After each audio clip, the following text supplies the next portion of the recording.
What's up, tribe? How you guys doing? Go ahead and hit that subscribe button, and I hope you like this video. This is your review for Chasing Dallas Season 4 episode. I lost count, but it'll be right in the description box. So, we start this episode off. We have Jet Jeff on a date, okay, with Domino, Domino, D. We're going to call him D. And at first, I was like, Jet, you being a real forceful. You being real aggressive. Excuse me, I still got this daggone cough. I feel like he was asking him some very invasive questions.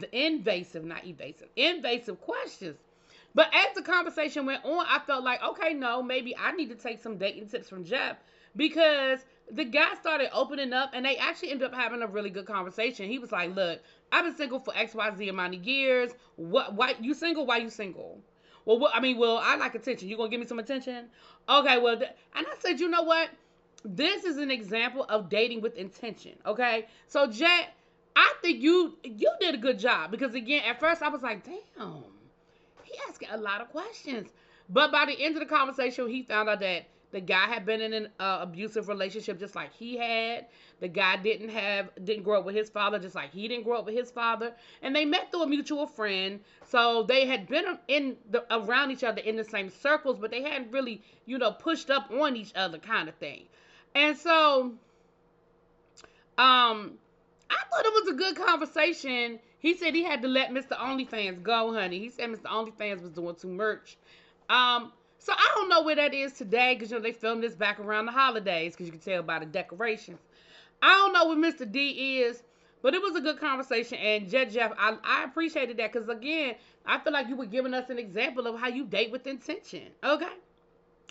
Then we see Mr. George. George is back, honey. We see George. He's in Atlanta. He said life is good. He said he's been going on some auditions. He's trying to get into the business. We know he's doing the chat room on Chasing Reality. And he was at a coffee shop, and he ended up calling Dior.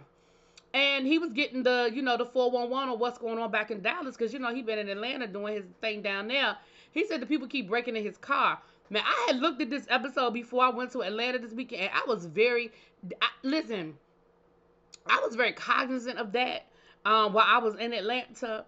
Even when I was in my hotel room, which we had to go behind the gate to park, I was like, shoot, somebody still might be back behind the gate. I mean, they can walk behind the gate and break into my little car. Now, granted, they wouldn't have gotten no man. But so thank you, George. Thank you, George. But he calls Dior. We see Dior's getting ready, honey. He got on his Versace robe, honey. And basically, he's getting him caught up. He tells him all about Kesey and how everybody think him and Kesey dating. And George was like, here you go. Kesey, didn't he used to sing with the baby that sings, Carrie D? I said, you know what? Y'all gonna stop acting like Carrie D 10. Even though he does have a baby face. And that falsetto makes you feel like, but y'all gonna stop acting like Carrie D 10. I miss Carrie D. Where is Carrie D? We're gonna find Carrie D when we go to Dallas. Anyway. But yeah, so he also tells George that, and Dior was like, there's nothing going on. Like, I'm his manager. Like, people are really tripping. He talks about how Kesey got into the fight and how, the girls are girling, and how the new kids on the block are trying to make their statement and trying to, plant they pinky toe down. They talk about, basically getting him caught up to date. So I ain't going through each person. But he also invites George. He says he's going to Houston for the cash trip. And George just happens to be going to Houston for a trip of his own. So, George is going to hang out with the folks when they're down in Houston for their cash trip, okay?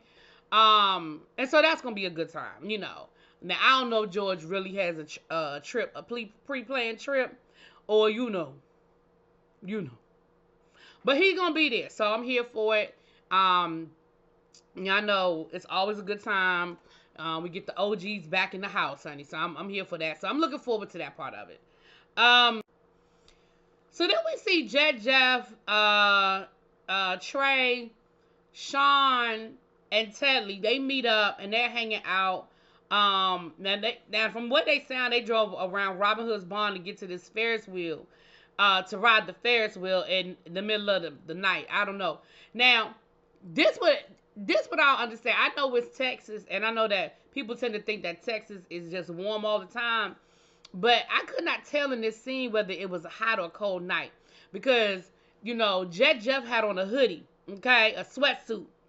Trey had on a winter hat and a t-shirt, and what Trey does, okay.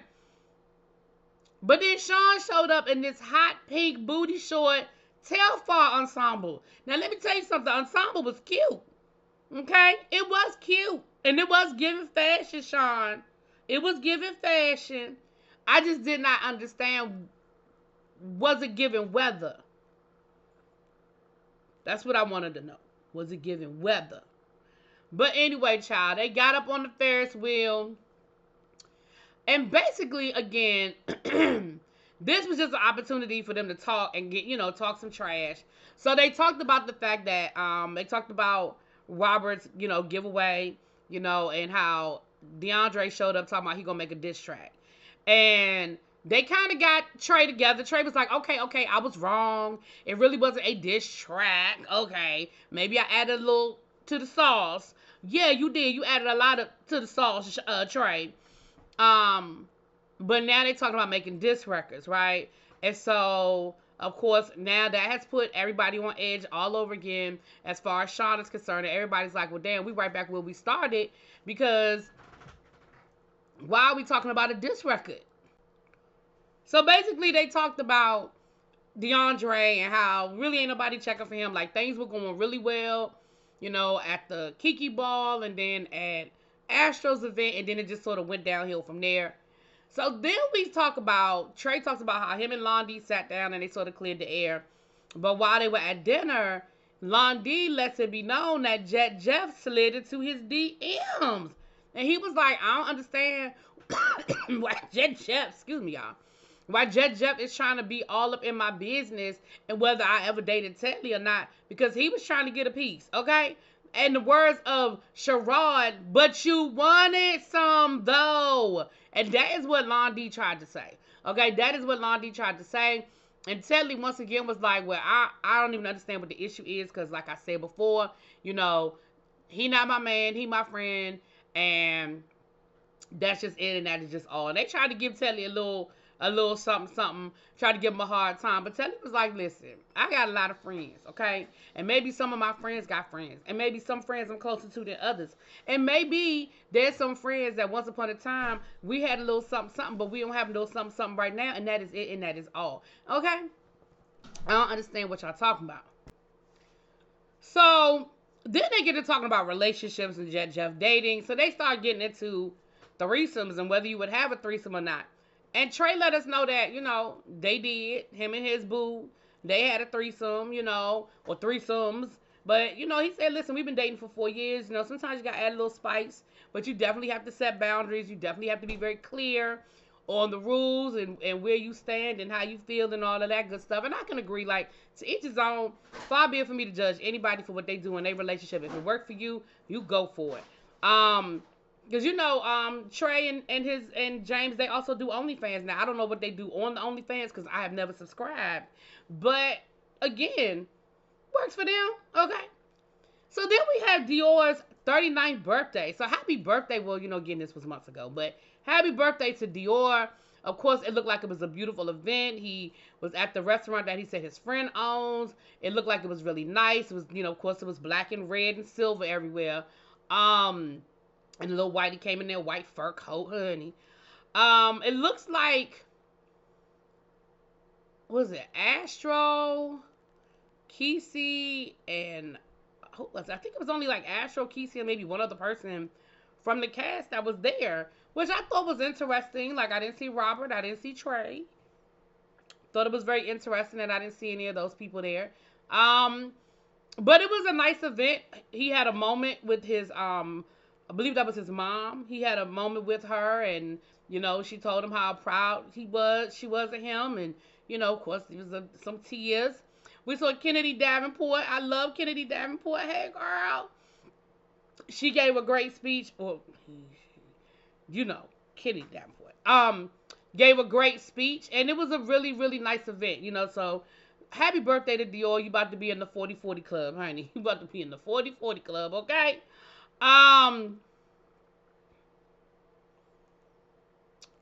Then we get down to Sean and his friend. We met one of Sean's friends, and he just getting his friend caught up on the drama that he's been going through, how the people been giving him a hard time about his fashion blog and trying to come for him. And, he was like, listen, I am degreed, okay? And even if I do a fashion blog, it is going to be a supplement to my very nice income, okay? Like, I got paid to be in Dallas, okay? I flew here with a check in my hand. A job brought me here. I don't know what the other people can say. I don't know if they can say the same. And I think that this is the friend that had a situationship with Tedley, man. I feel like that's the same guy, which is interesting. It's a little messy. It's a little messy that was him. Okay. But basically his friend did what a friend's supposed to do. His friend was like, rah, rah. They don't know you. They can underestimate you. But you're going to do what you do. You're going to do the damn thing situation. So then we see Kiki was invited to host an event at a, I think it's called like Out of the Closet. It is a secondhand store where the proceeds go towards a program for LGBTQIA community. And so Kiki was there as a host, so that was cool. We got to meet one of Kiki's friends. Trey Howard came through. I believe Astro was there as well. Astro was at a lot of events this time. Astro came through and somebody else came through. And then who shows up? Mr. OG himself, King Kane, came through, and him and Trey, look, it was so long ago I forgot, but him and Trey left off on really bad terms, but they have since, come to a common space. They have since come to a place where they cool, and they had a chance to talk, and he said, listen, I don't know why Dior has an issue with me, but Dior has been talking trash about me down to the Bigo. I didn't even know Dior was on Bigo. Dior don't seem like a Bigo person. Every time I think about Bigo, I just think about people down to the Bigo acting a fool. And Dior, his personality just seemed so calm. He don't seem like a rah-rah type person. But King Kane said he be down to the Bigo talking pure, you know what about him. And he just don't understand why. He was like, that was 2 years ago, 3 years ago. I thought we had moved on, thought we were in a better space. But it's good to see that him and Trey have. He said that he's about to move back to Texas, not Dallas, but move back to Texas. He said he's just kind of, Atlanta was cute, and he did some good things in Atlanta, but he's ready to sort of come back. Now, I might be getting that mixed up with what he said on the after show, because he hosted the after show. But either way, child, that's what had happened. Then we saw Trey, Astro, and Kiki talking, they were talking amongst themselves after the event. So while they were talking, they talked about the diss record, and Astro was like, okay, why is Jet Jeff making it seem like this was a whole diss record situation, and it wasn't? So now, Dre talking about going in the studio, and it's going to turn into a whole thing that it doesn't need to be. It's just a whole lot of unnecessary woo-ha-ha. And then again, they talk about Jet Jeff sliding into Londy's DMs. Just a little kiki or whatever. So anyway, that was the episode for the most part, y'all. I'm sorry it's late. My apologies, I didn't get a chance to get it out before I went out of town this weekend. I got back home, and it's just been a crazy week. But with that being said, I'll talk to y'all later. Peace.